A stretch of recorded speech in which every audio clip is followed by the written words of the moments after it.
An end to Islamophobia in Canada. That is what one advocacy group is calling for across the country today.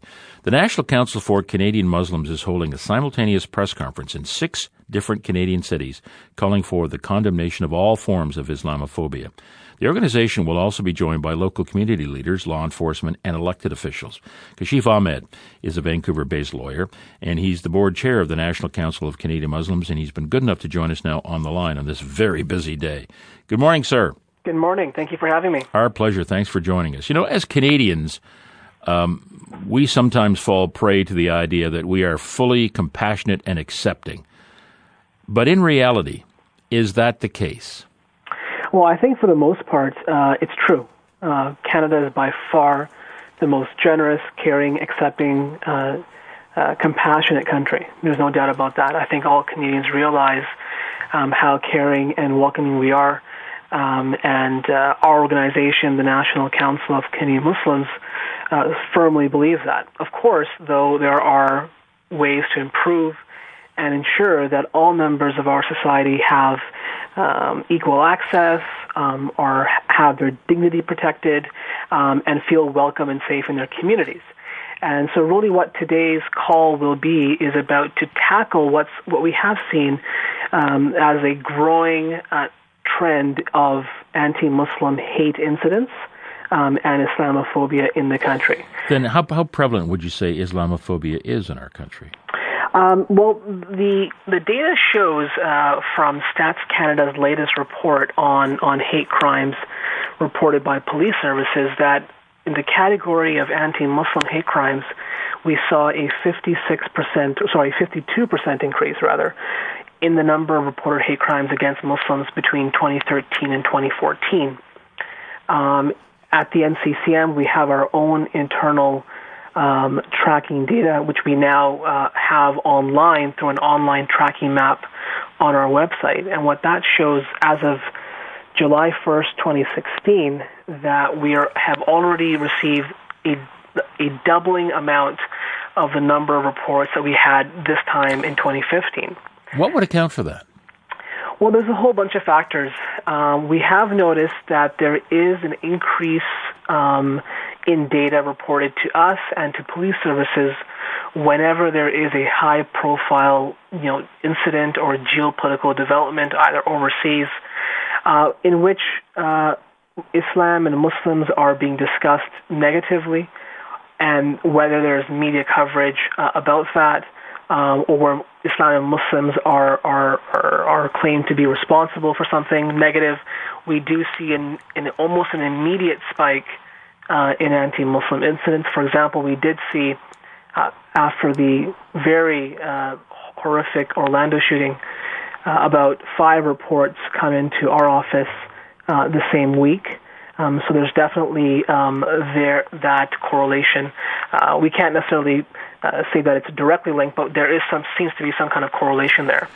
And during the last federal election campaign, for example, we also saw an immediate spike in anti-Muslim attacks and vandalism.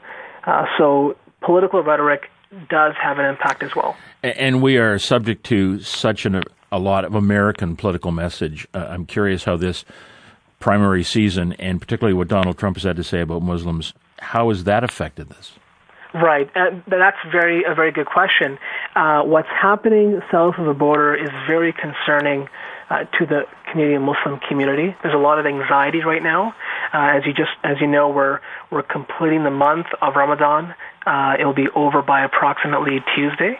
And what I've been hearing here in Vancouver among people who are attending evening services at the mosques is that they're quite concerned about how the American election will impact and influence attitudes towards Islam and Muslims here in Canada.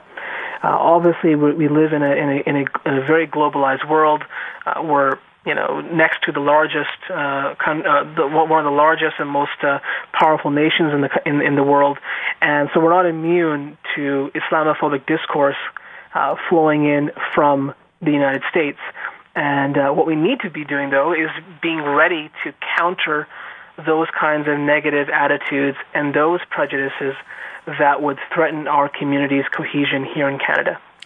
On the flip side of this, on the flip side of Islamophobia, is the effect that it has or might have on young, impressionable people, in particular young men. To what extent can Islamophobia instigate radicalism?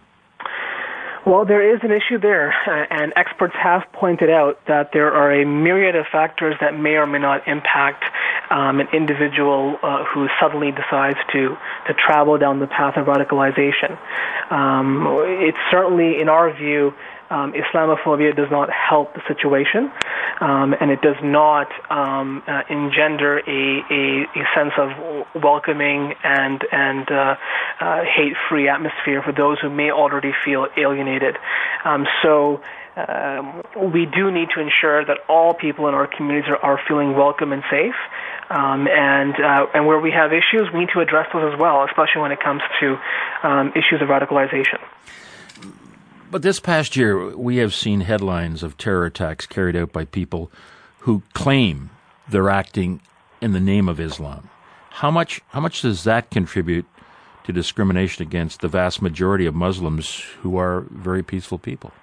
Right. I think it definitely contributes. There's no doubt about that. As I said, when we have high-profile incidents occur overseas or other countries that dominate the news coverage and people know about, we do tend to see a simultaneous increase in anti-Muslim hate incidents. So what it comes down to is a function of public education and getting the word out there that the vast majority of Muslims, Canadian Muslims here, American Muslims down south, or anywhere, are not represented by this tiny minority of nihilistic, violent extremists who are pursuing their own political agendas. And I think many people now around the world recognize that the violent extremism coming out of the Middle East is a very complex and dangerous situation which we all need to be concerned about. As part of today's conference, your organization will be endorsing a new charter that condemns Islamophobia.